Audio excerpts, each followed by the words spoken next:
Work-life balance, a hot topic in today's veterinary world. Today we're going to talk a little bit about work-life balance, how you create it, what it actually looks like, and a couple of recent ideas or thoughts I had on making it easier to implement within your life. So stay tuned, OTOers, for some new concepts on work-life balance in the veterinary medicine world. So the real challenge is, how do veterinarians like us, who don't have the time, resources, or financial backing of a multi-million-dollar company, who are faced with irregular work schedules, on-calls, and emergencies, how can we facilitate our own personal and professional growth so we can continue to offer superior service to our clients while still remaining competitive in today's market? That is the challenge, and this podcast will provide you the roadmap to its solution. I'm your host, Dr. Eric, and welcome to Operators to Owners.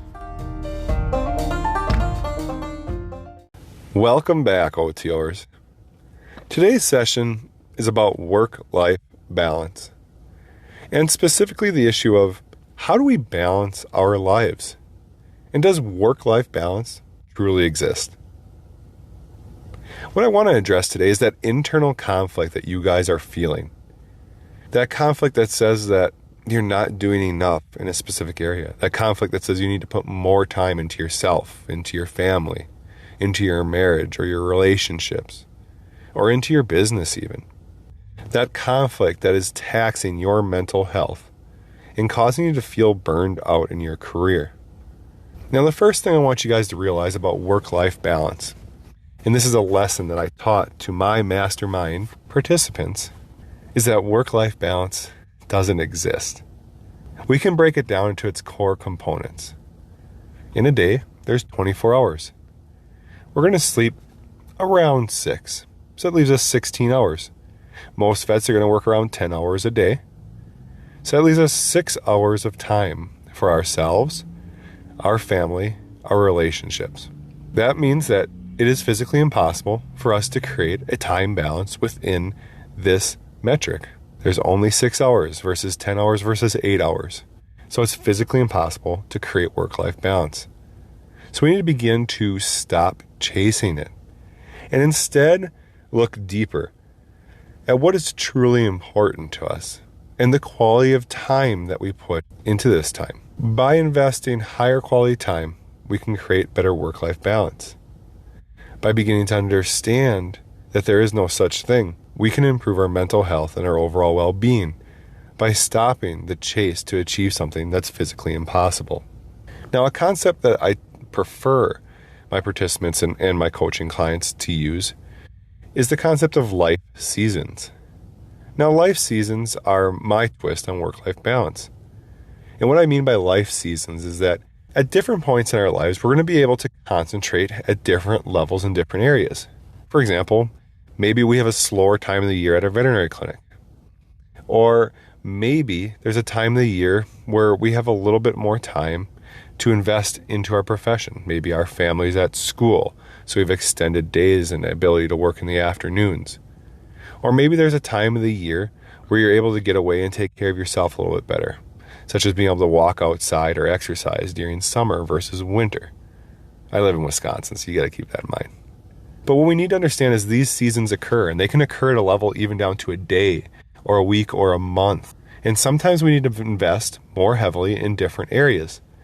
And once we become mentally okay with that, we begin to break down those internal conflicts, or we become concerned with the imbalance between different areas of our lives. When these internal conflicts break down, we feel more in balance externally, less stressed, and overall have better mental health within our profession. To help us do that, there are a couple things that we need to do. First, we need to realize that most deadlines aren't real. That's to say, when we're at work or at home, a lot of the deadlines we set are arbitrary, but those deadlines force us to put more resources into a specific area at that period of time. And sometimes at that season of our life, that's not possible. And by putting those extra resources in that area, we create further imbalance and mental non-well-being.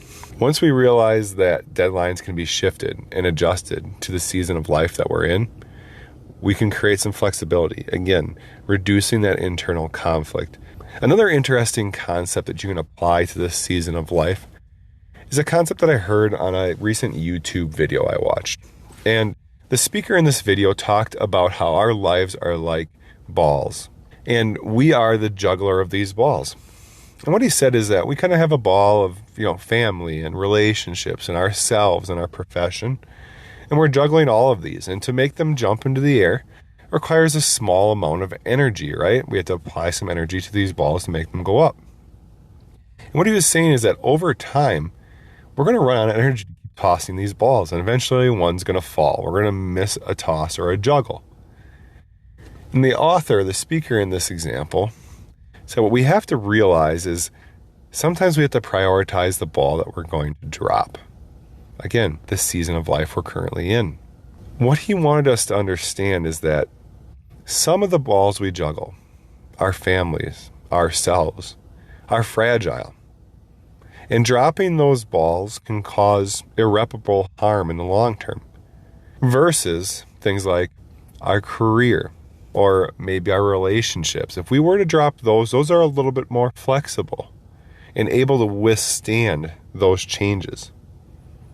And he said, make sure you understand when you're allocating resources, when you're dealing with this balancing, what you can sacrifice in and what you can't, and how far you can do that.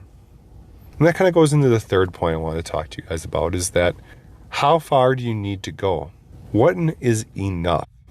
And defining enough can help you understand, when to let that ball drop.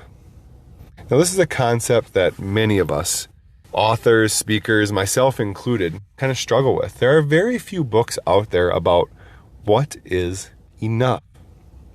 Most of us talk about creating new goals and continuous expansion.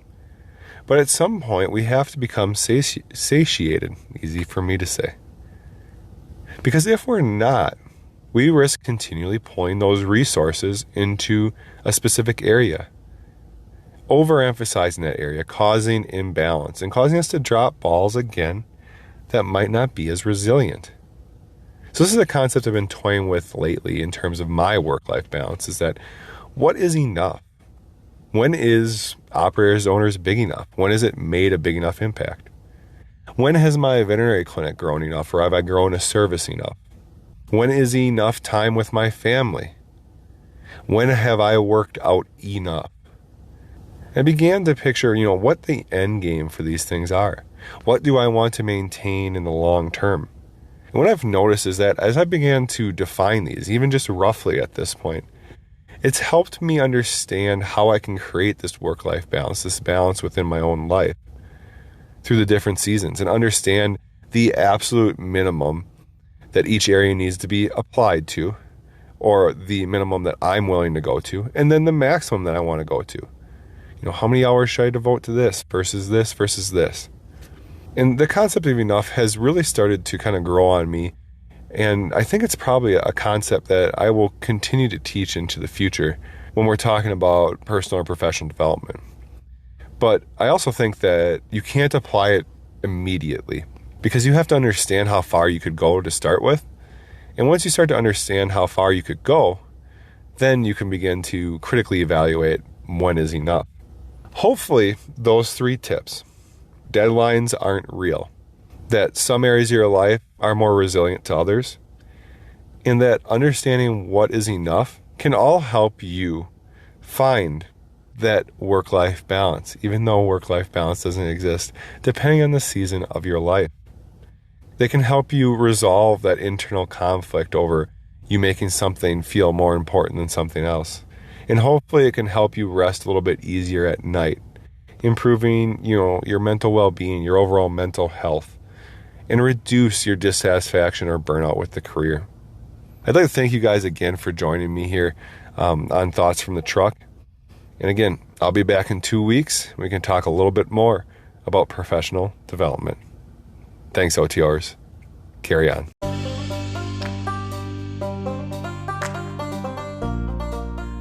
If you liked this content and want more, join our OTO community at otovets.com/Facebook. Also, check out our blog at otovets.com/blog. Please join our community for an active discussion about today's podcast, past podcasts, and other topics within veterinary medicine. Thanks again for joining us today, OTOers, and carry on.